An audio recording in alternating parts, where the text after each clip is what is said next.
1 nih. Tapi kok jam 10 di sini? Jam seberapa kan? Jam 10, Pak.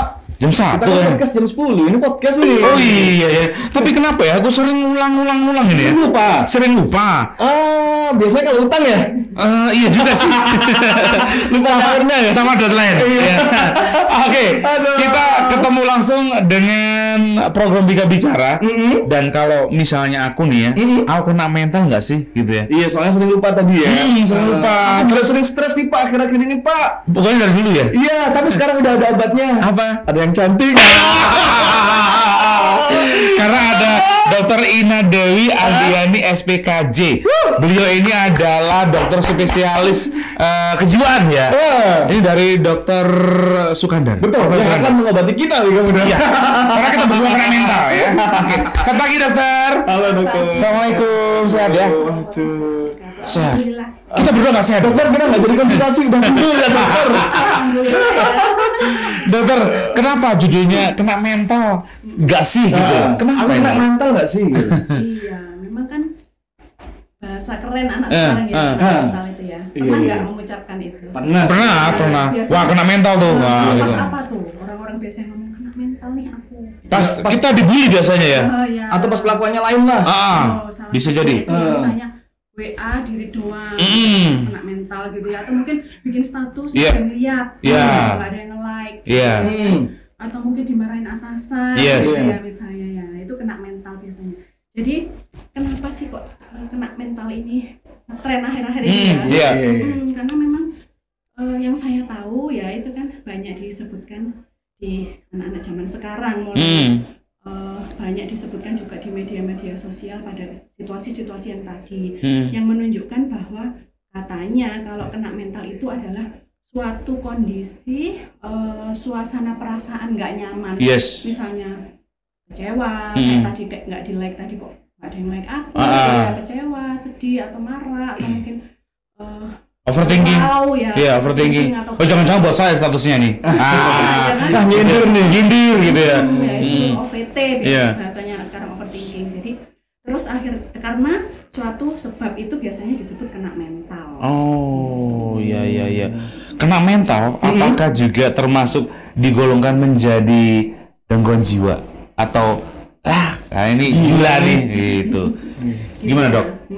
Apakah semua kena mental itu pasti gangguan jiwa atau gangguan mental jiwa atau mental itu sama ya? Jadi kalau misalnya kena mental ini berulang, misalnya dimarahin atasan terus galau, terus nggak bisa selesai, tidur nggak bisa, makan nggak enak, perut sakit, kerja nggak bisa, nah terus habis itu nggak bisa teratasi dengan baik, bisa jadi gangguan mental. Jadi hati-hati yang sering-sering kena mental bisa jadi ke gangguan mental juga. Waduh, iya. Hati Pak, lupa. Jadi jangan sampai kena lu. Iya. Kalau SP1 pasti kita kena mental karena berulang-ulang ya ta. Gara-gara atasan. Iya. Dokter mau atasan kita. Oke, diagnosis gangguan jiwanya seperti apa, Dokter Ina? Iya, jadi sebenarnya ya nggak semua kena mental gangguan mental atau gangguan jiwa ya. Memang ada kriterianya. Iya. Jadi yang berkompetensi untuk mendiagnosis sebuah gangguan mental ya harus yang punya kewenangan ya, yaitu dokter sesuai dengan panduan pedoman diagnosis gangguan jiwa. Oke. Kapan sih orang itu disebut mengalami gangguan mental? Iya. Yang pertama itu adalah adanya sekumpulan gejala gangguan pada pikiran. Oke. Misalnya pikirannya tadi sudah mulai ruwet. Kalut ya. Galau tapi nggak ketemu jalan keluar. Oke. Gitu kan. Kalau galau ada problem solvingnya, stres tapi muter aja di situ. Gitu kan. Terus akhirnya nggak bisa tidur. Iya. Terus atau mungkin yang lebih ekstrim misalnya mulai berpikir aneh itu, kayak merasa ada yang akan mencelakai saya. Atau ada yang membuntuti. Iya, itu kan paranoid gitu biasanya. Iya, paranoid gitu ya. Kayak ada yang ngawasin gitu ya, Dokter. Betul, itu banyak. Jadi pikirannya yang mulai gangguan ya. Oke. Kan? Tapi harus dibedakan beneran diawasin apa enggak gitu. Oke. Diawasin pinjol dong. Diawasin pinjol. Diawasin istrinya Iya. gitu kan ya. Nah, oke, terus yang kedua adalah gangguan perasaan ya. Oke. Jadi ada gangguan pikiran terus perasaannya juga terganggu. Jadi kalau sudah kayak gitu cemas, cemas berlebihan, Oke. atau sedih, ya, sedihnya nemen, terus atau mungkin marahnya nggak terkendali sampai misalnya ngamuk, mukul tembok, kan ada tuh pasien-pasien gangguan jiwa ngamuk gitu ya. Tuh, terus perilakunya juga mulai terganggu. Misalnya kalau cemas itu saking cemasnya komporku udah aku matiin atau belum, dicek lagi berulang-ulang. Mau pergi, pintu saya tadi udah dikunci atau belum, dicek lagi berulang-ulang sampai menghabiskan waktu. Tanganku kotor apa bersih, cuci tangan lagi berulang-ulang. Itu salah satu contoh. Atau mungkin perilaku yang lebih ekstrim lagi, yang aneh ya, misalnya kayak mulai mondar-mandir, pakai baju nggak cocok, terus berlebihan, misalnya jilbabnya merah, bajunya biru atau apa kayak gitu. Oke, tahan dulu Dokter Ina. Kita pengen tahu. Dokter Ina tadi mengatakan bahwa salah satunya adalah mungkin karena tekanan yang luar biasa dari atasan misalnya, atau bullying dari teman. Selain itu penyebab utama, Dokter Ina, kita pengen tahu nih, dari gaya hidupnya bisa nggak atau perilakunya bisa nggak? Misalnya. Lingkungan misalnya. Lingkungan misalnya karena nggak ada yang ngajak komunikasi sehingga dianya itu pendiam. Apakah ini juga memicu? Tergantung.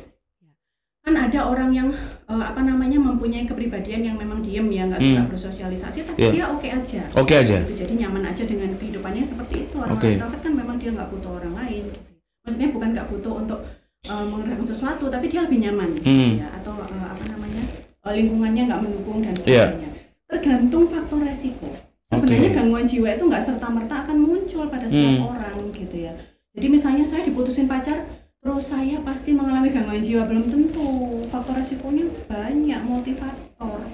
Jadi numpuk akhirnya boom meledak gitu. Jadi harus ada faktor biopsikososio itu. Biologi itu yang pertama memang biasanya ada genetik atau keturunan.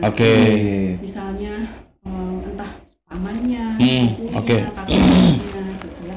Keturunannya lah ya, ada gennya, ya genetik. Genetiknya gitu dia lebih rentan. Lebih rentan kena. Lebih rentan. Misalnya kok dia diputusin pacar nggak apa-apa, satunya diputusin pacar kok jadi sakit. Jangan-jangan ada genetik.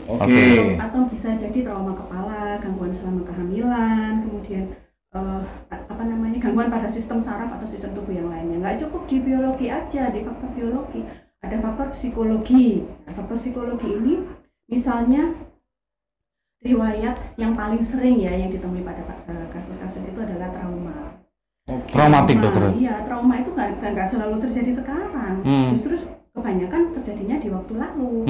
Misalnya pada saat kecil yang mengalami kekerasan, itu verbal, kekerasan emosi, kekerasan seksual. Itu juga banyak gitu kasusnya seperti itu. Kemudian kedekatan dengan orang tua yang kurang, riwayat kehilangan pada saat masa anak, misalnya ayahnya meninggal, orang tua bercerai dan sebagainya.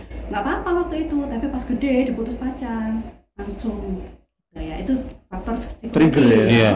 Jadi sebenarnya nggak pas itu terus jadi, itu adalah trigger ya. Stres itu menjadi pemicu. Kayak gunung es gitu dokter Ina ya. Jadi nggak terus nggak serta-merta gitu. Kemudian satu lagi faktor sosial. Apa itu dok? Faktor sosial itu adalah tergantung tekanan lingkungannya semasa dia hidup. Mungkin waktu SD dibully, SMP, SMA ya. Kemudian pola asuhnya orang tuanya gimana? Ada yang otoriter, terlalu keras, atau mungkin permisif, terlalu lembek, bahkan apa-apa dikasih atau neglect, nggak dipedulikan anaknya. Itu juga pengaruh ya? Itu salah satu faktor juga. Jadi itu pola asuh ya, kemudian ya bullying tadi ya, terus kemudian budaya, kadang juga budaya yang belief ya kayak di masyarakat kalau laki itu nggak boleh nangis, jadi ketika dia sedih ya udah diem aja. Sabar, dokter, sabar dulu. Dokter, saya pengen tahu nih, saudara-saudara kita yang begini, apakah itu termasuk dikatakan gangguan mental? Pak tulang lunak. Cocok deh gitu. Itu nanti malam kita mangkal ya. Yuk, mari. Itu dokter. Sebenarnya ya ada memang namanya gangguan identitas seksual, gangguan preferensi seksual.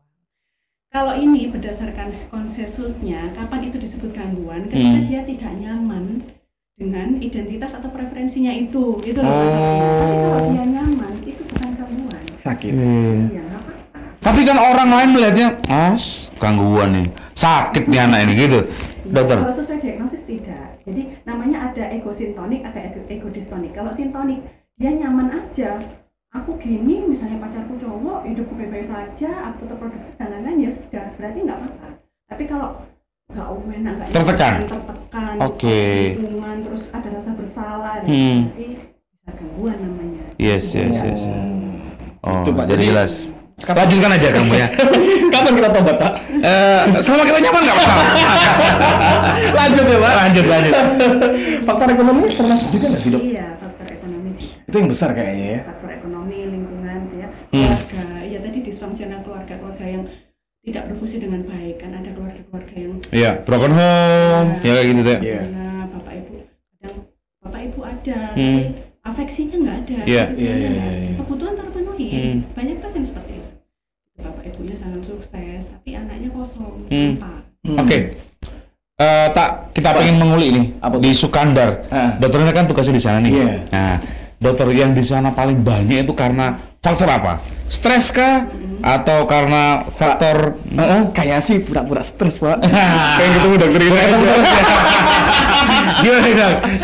Kalau di Sukandar itu bervariasi ya pasiennya. Kalau schizophrenia itu ya jelas kadang nggak ada faktor stres pun dia bisa mengalami kondisi gangguan itu. Karena kalau schizophrenia gangguan jiwa berat ini faktor biologi atau medisnya itu dominan, maksudnya gangguan di neurotransmitter.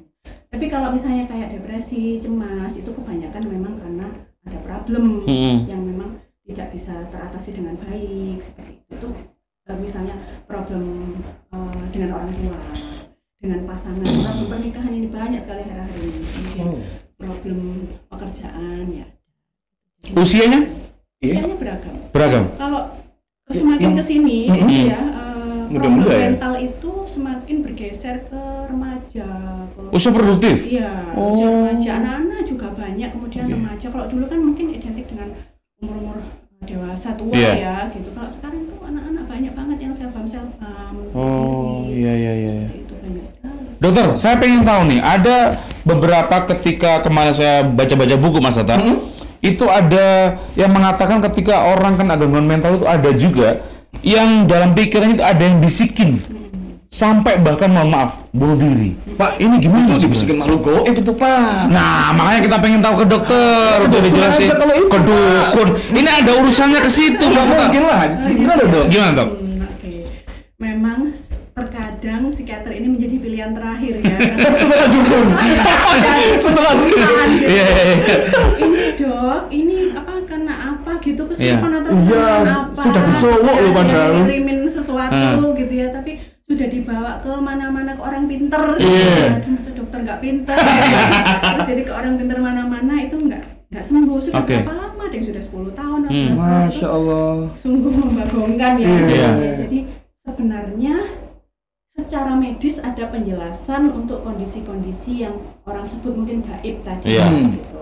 Kalau tentang ilmu gaib atau mistis, terus terang memang saya tidak mempelajari, tapi secara medis ada penjelasan yang menjelaskan bahwa kondisi-kondisi itu seperti halusinasi tadi ya, itu ada penjelasan medisnya. Halusinasi kan banyak ya, mulai dari auditorik penglihatan, jadi pendengaran ya, jadi mendengar bisikan. Kemudian visual, jadi melihat kayak seperti bayangan setan atau ramai orang atau seperti ada yang orang biasa. Halusinasi doang, belum yang waham atau delusi, belum yang ilusi. Oh, melihat kayak benda-benda itu juga gangguan ya, Dok ya? Bisa. Kalau misalnya melihat tapi tidak ada barangnya misalnya ya. Jadi disebut halusinasi itu ketika dia mempersepsikan sesuatu di panca inderanya tanpa ada sumbernya. Oke. Gitu ya. Kalau misalnya kita si pasien melihat seperti kayak ada anak-anak kecil di sana dok. Gitu, tapi nggak ada. Halusinasi. Kalau ilusi itu biasanya melihat kayak ya sumbernya misalnya gorden lagi tapi dia lihatnya itu kayak orang jalan. Itu ilusi. Belum lagi delusi itu keyakinan yang dia yakini banget dalam pikirannya itu nyata tapi ternyata enggak. Misalnya merasa kayak ada yang membuntutin, merasa kayak ada yang ngawasi, merasa kayak ada yang dikejar-kejar polisi, merasa tetangganya ngerasani, itu delusi namanya. Itu gangguan jiwa berat ya. Makanya itu yang delusi tadi ya yang berat ya? Iya, delusi, halusinasi, ilusi ya, karena sudah nggak bisa membedakan lagi nyata apa enggak. Dia yakin kalau itu memang ada dan itu bukan hal gaib, itu terjadi karena ketidakseimbangan zat dalam otak. Itu Pak, kalau di TV-TV itu suka ada Pak. Ah, di sini nih ada nih onaga nih. Padahal kita lihat di TV nggak ada Pak. Itu metafisika. Saya jawab langsung aja dokter ya, lain ya. Ya, dokter Ina, saya ingin tahu nih, apakah untuk orang-orang yang konsumsi narkoba ini juga bisa kena? Bisa. Ngefly. Iya, karena mereka gitu tuh. Banyak banget kasusnya dan gunung es juga. Jadi gunung es itu yang terdata sedikit, tapi kasusnya di bawah banyak banget yang tidak terlaporkan. Oke. Banyak sekali. Oke, sekarang kalau tadi sudah tahu ya tadi seperti apa ya. Kita pengen tahu dan kita pengen konseling ke dokter ya. Dokter, kapan putra putri kita atau orang untuk kita ajak berobat pas kapan gitu? Pas dia mengalami halusinasi. Perlu nggak sih rutin atau gimana nih? Atau pas waktu kayak gimana? Ya, atau pas muncul gejala-gejala misalnya dia sudah mulai bingung, sudah ngobrol ngalor ngidul atau gimana dokter? Oke, jadi yang pertama pasti kita harus temukan adanya kriteria diagnosis tadi ya. Misalnya di lingkungan sekitar kita ada seseorang yang mengalami tadi kriteria gangguan jiwa ya, mungkin pikirannya sudah mulai abnormal, emosinya sudah mulai nggak wajar, perilakunya juga sudah enggak, kemudian mengganggu ya, menimbulkan nggak nyaman baik dirinya maupun sekitar, dan dia akhirnya nggak bisa kerja, nggak bisa makan, nggak bisa mandi pun bahkan nggak mau. Nah, kita harus mulai mendeteksi bahwa yang bersangkutan mengalami gangguan jiwa dan harus kita dorong untuk melakukan pengobatan. Itu tugas kita. Terus kapan harus sampai berapa lama dan bagaimana pengobatannya itu? Kalau gangguan jiwa ya, bukan penyakit yang akut ya, jadi sifatnya itu adalah butuh waktu sehingga bisa membaik atau stabil dengan proses yang membutuhkan waktu, usaha dan kerjasama antara dokter, pasien dan keluarga. Karena kadang pasien kan nggak ngerasa sakit, sudah enak, nggak minum obat, nggak bisa begitu. Jadi ada durasi waktunya dan itu harus rutin, nggak bisa minum enggak bisa. Oh iya. Walaupun dia sudah kelihatan sembuh, tapi tetap harus minum obat. Atas pantauan dokter. Ya. Maksudnya kalau misalnya ingin saya membaik, stabil, bagaimana dok? Apakah ada tempat untuk saya bisa mengurangi obat atau berhenti obat? Nggak apa kita pandu, nggak perlu. Dan ada teorinya memang. Jadi kita nggak terus langsung berhenti gitu aja obatnya, nggak bisa. Jadi harus diturunkan pelan-pelan. Kita evaluasi gimana kondisinya, lalu sampai pada stop. Kecuali yang gangguan jiwa berat. Kita ngomongin gangguan berat. Bentar, aku mau nanya. Apa ya? Silakan. Kalau soal karena benturan atau jatuh bisa nggak sih dok? Kena mental? Bisa. Trauma kepala tadi dokter. Tapi kan nggak ada cerita di balik itu semua gitu. Maksudnya nggak ada yang bikin trauma masa lalu. Bisa dok? Bisa. Jadi itu adalah faktor biologi. Jadi ada gangguan mental organik ya. Gangguan mental organik ini adalah biasanya sebab-sebabnya itu karena penyakit fisik. Penyakit fisik baik itu trauma kepala atau nggak ada trauma kepala tapi misalnya sakit stroke lama, hipertensi lama, diabetes lama, autoimun dan lain-lain, itu bisa, sangat bisa. Cuman biasanya kenapa ada faktor yang lain-lain itu biasanya semakin memunculkan manifestasi yang lebih berat.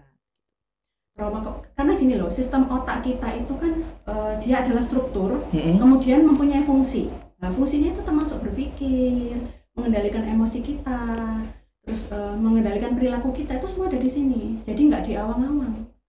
Kalau orang tanya misalnya, dok di mana sih letaknya hati atau emosi atau perasaan di mana? Di sini kan di sini. Padahal letaknya di sini. Gitu ya dok. Padahal lama-lama tuh jauh, mau cari ke sana. Ya dekat sama dokter. Iya dekat sama dokter. Kita jauh sama kita. Kita pengen tahu dokter. Kalau orang mampu, fine ya, nggak masalah. Mungkin misalnya ada gangguan mental. Untuk pengobatannya? Iya, untuk dibawa ke rumah sakit misalnya atau pengobatannya. Itu mungkin oke. Tapi orang yang nggak punya misalnya, bisa pakai BPJS nggak? Sangat bisa. Dan kalau orang zaman dulu biasanya dipasung mas. Karena dia itu bisa melukai orang, itu dipasung. Dokter zaman sekarang boleh nggak kayak gitu? Sekarang harus bebas pasung ya, karena seperti saya bilang tadi, jadi hak asasi manusia kan ya. Tapi nanti kan melukai tetangga-tetangga dong. Namanya harus dibawa berobat kan, gitu. Dan BPJS itu bisa, gitu. Iya. Repot mengeluarkan biaya, dan kita psikiater ada banyak di Mojokerto sudah setiap rumah sakit RSUD punya psikiater ya. Oke. Tidak perlu takut, tinggal mau nggak berangkat karena kan Gitu ya. stigmanya di masyarakat itu yang terkadang menghambat pengobatan ini. Saya pengen tahu pengobatannya seperti apa. Tadi dokter sudah bilang lewat obat, gitu ya. Kok setrum gimana? Makanya dokter, saya pengen penjelasan dari dokter nih. Gimana caranya? Selain ada motivasi yang kuat kepada si pasien, obat apa lagi yang diberikan?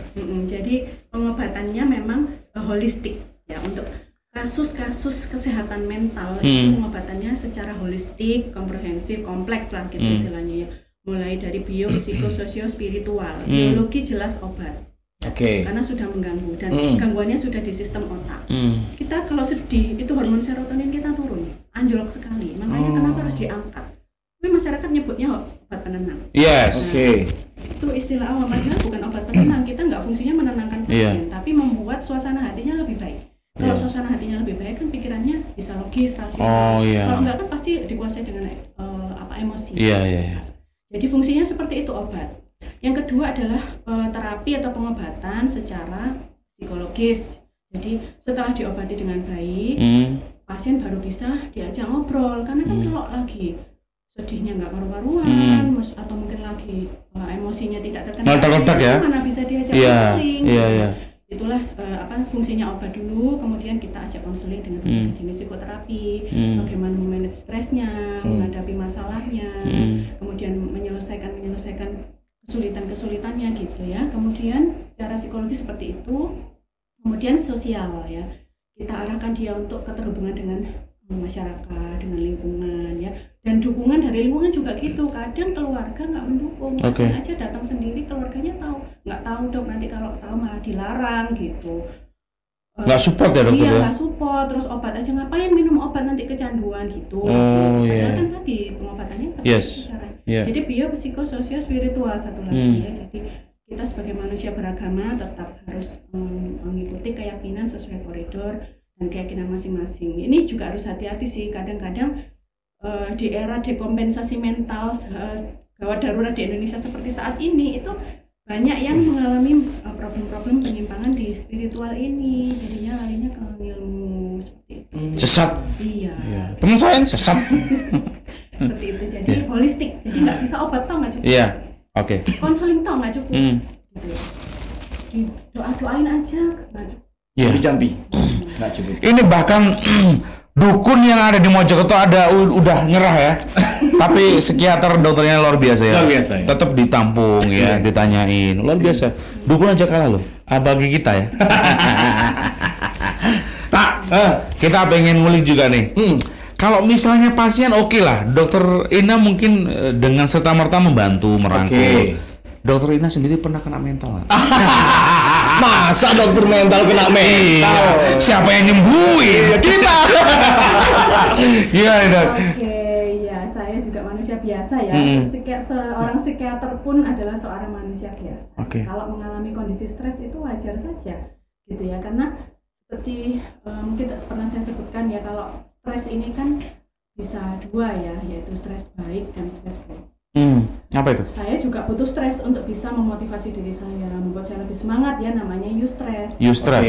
Ini yang baik. Yang baik. Jadi kalau misalnya dikasih kerjaan, dikasih deadline, mampu mengerjakan, ya itu namanya eustress. Tapi ada kondisi tertentu di mana manajemen stresnya misalnya kurang baik, atau mungkin sumber stresnya memang terus-terusan ada, nggak tertahankan, ya, sampai kelelahan psikisnya, psikis disebut distress. Nah, distress inilah yang akhirnya mengakibatkan kondisi gangguan jiwa itu. Sehingga ya kalau mengalami stres ya sering ya, termasuk dokter saya rasa juga sering. Kita kan banyak tekanan juga ya dalam pekerjaan, tidak berkehidupan, berkeluarga, bermasyarakat dan lain-lainnya. Tapi tergantung kita memanagenya bagaimana. Kalau nggak tertahankan ya kita juga, kalau seandainya perlu ya nggak apa-apa konseling ke sesama psikiater. Sama psikiater ya? Iya. Biasanya kalau kirain nggak bisa stres Pak, soalnya kan tahu ilmu-ilmunya gitu Pak. Mengelolanya kan tapi tahu. Masalahnya dokter ini kan juga punya sosialita. Biasanya pas ngumpul-ngumpul, dokter ini aku gini selama lebih cantik ya, pasti pakai susu deh. Susu mangatus.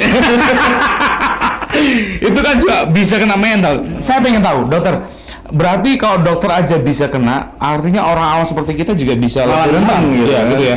Karena kita nggak punya ilmunya, siapa yang lebih rentan kena gitu dokter? Siapa saja sebenarnya bisa mengalami gangguan mental ya, tidak memandang usia ya, kecil-kecil sampai lansia juga bisa.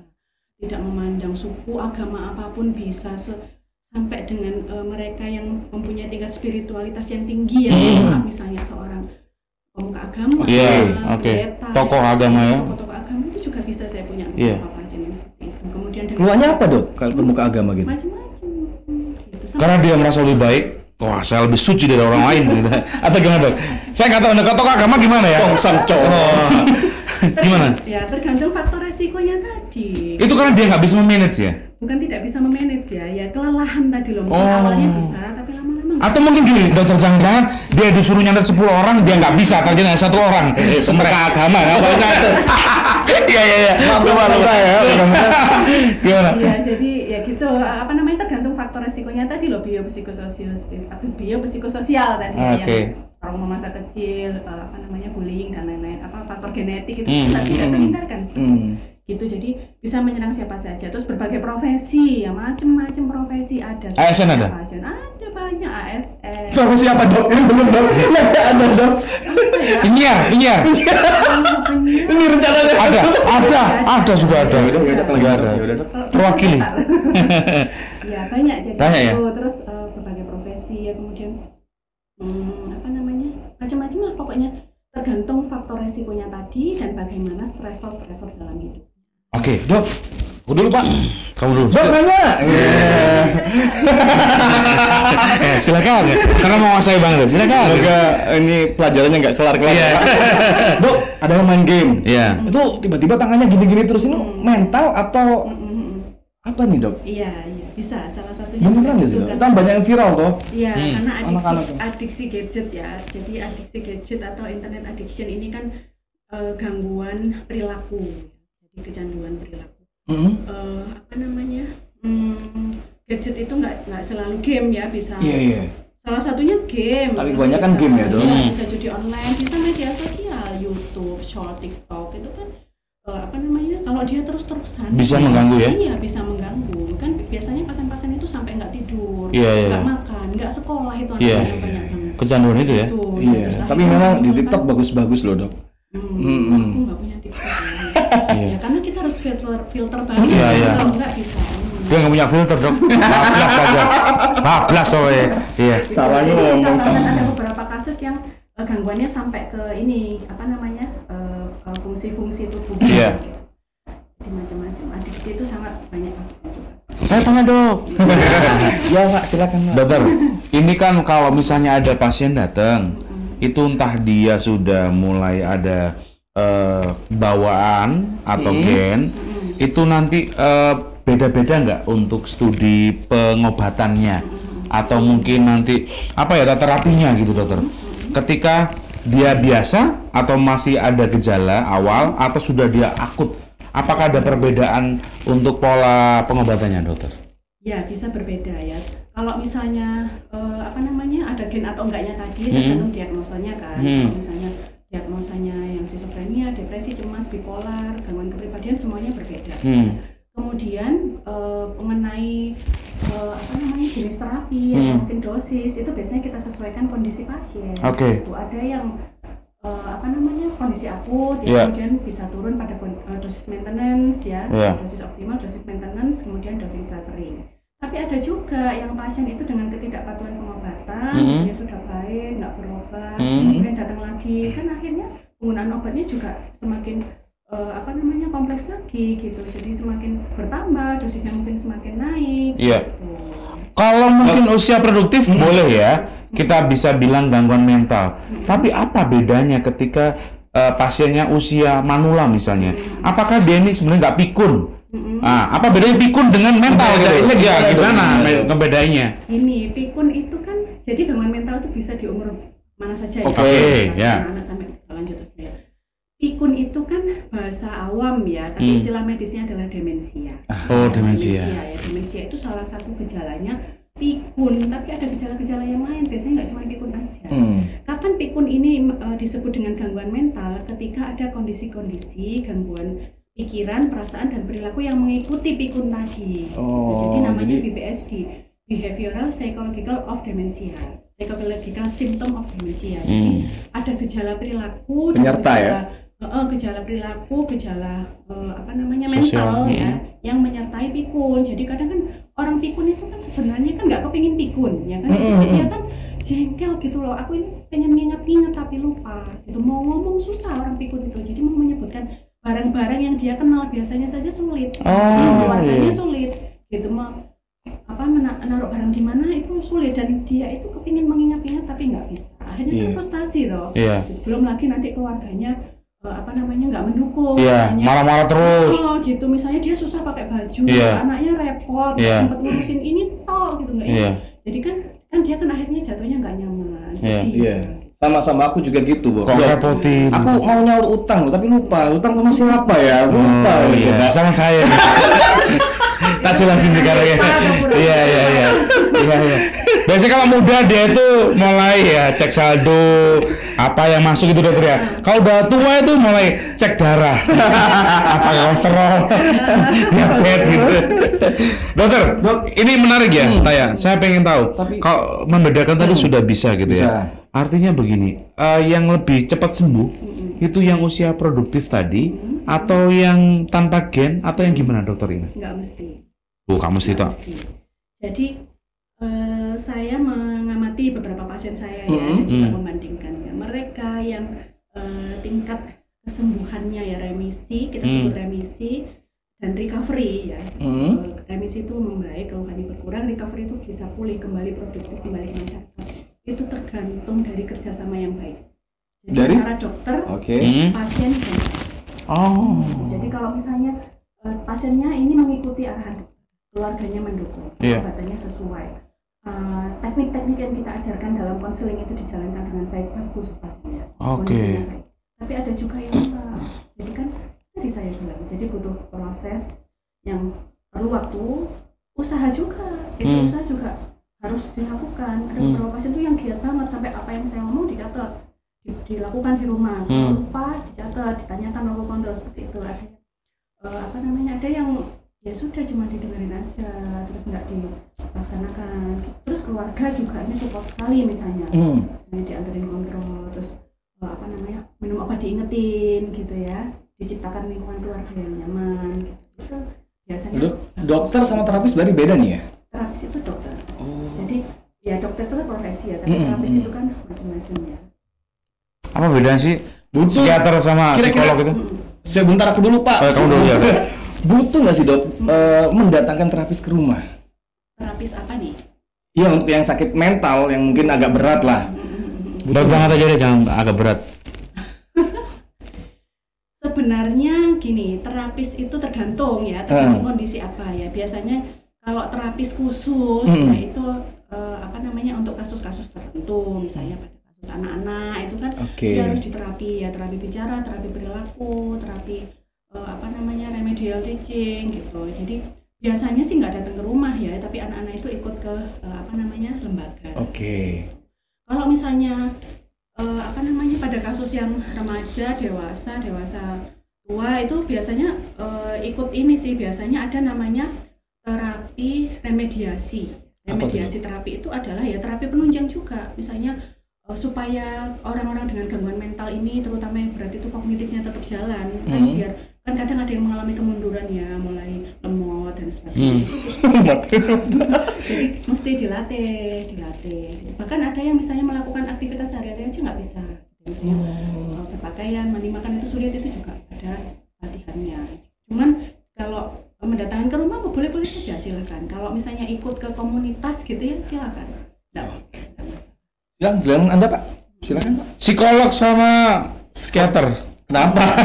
Apa yang menjadi bedanya? Kayak mirip ya. Psikiater udah di sini, psikolog di sini. Oh, oke. Apa yang mau ditanyakan? Saya tuh sering ada bisikan-bisikan, Pak. Mati aja. Dok. Iya. Jadi psikolog dan psikiater ini memang berbeda ya, tapi beliau-beliau ini berkolaborasi. Dua-duanya memang seorang profesional ahli di bidang kesehatan mental. Kalau psikolog itu adalah seorang sarjana psikologi. Kalau psikiater itu adalah dokter. Dokter spesialisasi kedokteran jiwa. Jadi dasar pendidikannya itu tidak sama. Kalau psikolog itu kan belajar tentang ilmu psikologi atau tentang ilmu tentang kejiwaan ya. Dokter belajar tentang ilmu yang khusus ke gangguan kejiwaan. Jadi bedanya di situ dan bagaimana nanti pada prakteknya gitu ya. Kalau misalnya sudah mengalami gangguan jiwa dan gangguannya sudah berkaitan dengan sistem di otak dan membutuhkan obat, pasti dengan psikiater gitu. Tapi kalau yang misalnya hanya masalah yang masih bisa dikomunikasikan ya, diajak berpikir masih mampu, atau mungkin hanya untuk konsultasi tentang bakat minat, intelijensi, itu bisa dengan psikolog. Berarti psikolog nggak ngasih obat gitu ya, Dok? Hanya konseling aja. Konseling. Mahal nggak sih misalnya ke terapis seperti dokter ini, misalnya kalau ada gangguan, misalnya saudaranya Mas Tata misalnya, mahal nggak? Tergantung ya. Antara berapa sampai berapa? Kalau BPJS ya tentu saja free ya. Yeah. Kalau ke psikiater itu rentangnya secara umum ya itu antara 150 sampai 300. Murah dokter, dia punya real estate kok ya. Murah kalau dia tuh. Punya kaflingan di mana-mana kecil. Ada berapa orang tak angkut sana semua tak? Aduh, aku mulai gila. Oke, Dokter Ina, seberapa banyak pasien Anda saat ini? Apakah ada peningkatan dibandingkan tahun kemarin? Ya, ada peningkatan. Ada banyak peningkatan. Senang dong. Senang bisa membantu masyarakat. Oke. Kan gunung es itu banyak yang nggak mau datang. Dokter, pasien berapa? Ratusan? Kalau di rumah sakit itu rata-rata sekitar untuk saat ini sekitar 400 sampai 500. Wow. Setiap hari pasti ada, Dok? Pasti ada. Dokter katanya dengar-dengar juga setiap hari ada yang meninggal karena gangguan mental ini. Bisa bunuh diri. Oh iya, bunuh diri ya. Gangguan mental yang memang ada beberapa kondisi yang disebut dengan emergency psychiatry, terhadap daruratan secara mental, dan itu harus kita ketahui sebenarnya. Nah, Dok, itu misalnya kita teman atau apa, gimana sih cara ngetahuin ini? Wah, ini detik-detik mau bunuh diri misalnya kayak gitu. Biasanya biar nggak sampai gitu. Nah, kalau orang yang mau melakukan tindakan bunuh diri itu ada tanda-tandanya sebenarnya. Gimana, Dok? Jadi bunuh diri itu atau suicidal itu ada tahapannya ya, mulai dari ide. Aku tak menghilang aja dari dunia ini. Mulai kata-kata ini ya, atau status lah ya. Iya, status biasanya kan gitu ya. Maksudnya dia asking for help. Jadi dia pengen status biar ada yang nolong. Wah, aku ingat kemarin kasus di Surabaya itu, Pak. Iya. Nolong ya. Dia warning sebenarnya gitu ya. Warning ya. Jadi warning sign ya. Jadi itu salah satunya. Jadi sudah mulai dari ide. Ide kalau misalnya dia mau mengakhiri hidup, tapi istilahnya nggak langsung aku mati aja, jadi aku menghilang, aku enak kali ya nabrakin mobil ke truk gitu ya, seperti itu. Aku bisa tuh ya, apa artinya terang tanpa gelap? Ya biarin aja lah, Dok, kalau dia nggak penting juga. Iya, jadi idea ya, suicidal idea, terus kemudian sampai pada threat, ancaman. Jadi saya sudah mulai kayak nyoba-nyoba. Terus mulai nyoba-nyoba tapi masih dia bimbang antara iya enggak melakukan atau tidak gitu. Kemudian attempt, usaha, aku tak melakukan saja. Dalam attempt itu kan nggak selalu berhasil ya. Habis minum obat banyak, misalnya 10 butir, ternyata ada yang ngomongin dan dia selamat. Ada yang minum Victor, beberapa pasien itu terus lambungnya terganggu, tapi dia hidup. Gitu. Yang terakhir adalah complete suicidal. Dia sudah meninggal. Kalau kita sebagai temannya apa nih, Dok, yang kita lakukan? Bukan teman lah, di keluarga atau di mana. Apa yang kita lakukan ketika kita tahu tanda-tanda itu lah? Yang pertama, kita ada untuk dia. Gitu. Jadi ada itu tidak selalu dalam bentuk fisik. Tapi ya sebenarnya memang kalau bisa bentuk fisik. Seseorang dengan gangguan mental selalu saya pesan bahwa kamu harus punya seseorang yang bisa kamu hubungi 24 jam. Siapapun itu ya, sehingga ketika dia ada ide tadi sudah langsung ini tahu, ini tanggap ya, red flag ya, jadi sudah harus tahu bahwa dia harus mencari mencari pertolongan. Jadi yang bisa kita lakukan adalah kita ada untuk dia. Kita dengarkan, kita pahami gitu ya, apa yang dia alami, kita berempati ya, tanpa kita memberikan penghakiman atau nasihat. Tapi kita kan dengerin aja ya. Kebanyakan kan seringkali adalah Mencas. kebelet untuk menasehati. Iya, guru ya, Bu. Kamu jangan gitu, nanti kamu apa namanya? Nggak diterima oleh Tuhan Iya. dan sebagainya gitu ya. Jadi kita dengarkan, kita pahami bahwa oh ya kamu mengalami hal yang sulit. Jadi kamu sudah tepat berada bersama saya akan membantumu gitu ya. Pelan-pelan nanti kita akan urai masalahmu ya. Yang penting kita bantu kamu sekarang. Dan saya ada untuk kamu. Apa yang kesulitan yang kamu alami? Seperti itu saja. Langsung bawa ke dokter Ina, Pak. Ini saya pengen tahu, apakah ada janda yang cantik? Kasih WA saya nanti. Saya ada untuk dia. Gitu, ada nggak dokter? Ada ya? Pasien. Iya, pasien. Aku cariin ya. Aku ada untuk dia, gitu. Dok, sakit. Ya, kan gitu tak ya? Iya. Harusnya gitu ya. Ini tak, kita maksudnya gini, dari ratusan pasien tadi, ini kan apakah tiap hari? Maksudnya bukanya prakteknya itu di Sukarno tiap hari atau gimana Ya, dokter? setiap hari. Pagi ya di Poli. Poli apa dokter? Poli jiwa. Oh, poli jiwa. SUD Profesor Dr. Sukanda. Iya, iya, Dok, iya. kalau sakit mental gini pasti bisa sembuh nggak sih? Stabil. Bisa. Bisa. Bisa. Kalau yang berat-berat itu sampai di rumah sakit jiwa. Kalau yang gangguan jiwa berat, Iya. seperti saya bilang tadi, jadi seumur hidup ya. Tapi stabil bisa. Banyak kok pasien-pasien yang bisa kerja, menikah, punya anak, bisa. Tapi tetap harus minum obat karena itu gangguan jiwa berat. Tapi kalau yang bukan yang berat ya, misalnya kayak depresi, cemas, itu masih ada kesempatan untuk tidak minum obat. Asalkan tadi kerjasama yang baik. Itu misalnya dia hari ini dia ke rumah sakit ya, dia kontrolnya lagi atau dokter bisa mendiagnosis oh ini obatnya habis, dia kembali lagi kapan? Biasanya saya di awal 2 minggu pasti Oh. evaluasi karena gini loh, obat-obat psikiatri, obat-obat jiwa ini kan golongan psikotropika memang. Iya, nggak dijual bebas ya? Enggak Oke. boleh. Jadi hanya psikiater yang Oh, iya. meresepkan ya. Jadi dia obat-obat ini tidak bisa langsung bekerja. Oh. Dia butuh waktu 2 sampai 8 minggu. Oh. Karena kadang-kadang kalau demam kan minum paracetamol turun Langsung, iya. gitu kan. Kalau gangguan mental tidak seperti itu cara kerja obatnya. Dan itu yang tidak diketahui masyarakat juga sebenarnya. Iya, iya. Jadi kadang Iya. nggak enak minum obat kok malah saya gelisah malah cemas gitu atau mungkin nggak enak nggak ngefek Reaksinya? gitu. Nah jadi makanya harus tunggu 2 minggu dulu sampai Oke. dia merangkak naik, Oh, iya. distabilkan gitu ya sampai dengan nanti bisa mengatasi gejalanya. Biar gak ada dusta di antara kita, dokter. Bener nggak sih obat penenang itu disebut juga obat guguk katanya gitu? Aku nggak pernah dengar ya. Gimana? Apa sih Pak obat guguk, Pak? Obat meong-meong.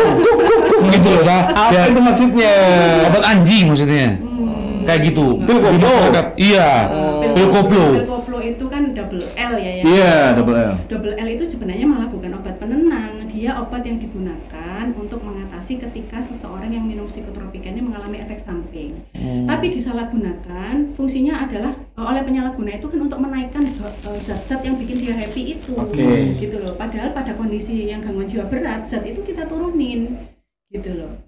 Tapi ternyata mereka yang pakai pil koplo terlalu lama, nggak cuma happy yang dia dapat, akhirnya kan dia berdelusi, Iya. Iya. berhalusinasi. Halusinasi. Gitu. Pil koplo kan murah dan itu yang banyak dipakai. Dok, misalnya teman saya nih konsultasi ke dokter nih ya, kan stres nih misalnya. Nah, kan dapat obat Bisa nih. tulisannya stres gitu. Dapat obat nih, Dok. Nah, habis itu aku cerita-cerita sama dia, "Oh, sama nih kamu kayak aku stres, minum aja ini." Misalnya obat Boleh itu nggak? sama, boleh nggak, Dok? Nggak bisa. Kenapa kan sama stresnya, Dok? By case ya, jadi Iya. by case itu tergantung kasusnya apa. Oh. Jadi termanifestasi gangguan jiwa dalam bentuk yang mana gitu. Ada yang bentuknya depresi, ada yang bentuknya cemas, ada yang bentuknya serangan panik, ada yang bentuknya gangguan tidur, ada yang bentuknya gila tadi. Jadi nggak bisa sama. Oke, sebenarnya salah siapa nih sebenarnya kalau sudah datang ke rumah sakit nggak sembuh? Salah dokternya, Salah tetangga.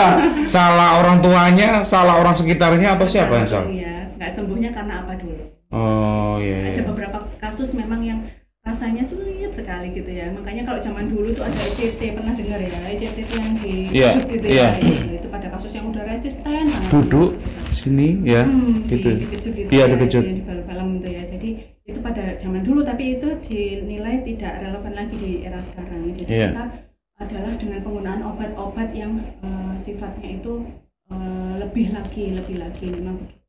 Oke. Dan untuk sembuh ini memang ya itu tadi kerjasama yang baik itu kadang tidak mudah. Oke.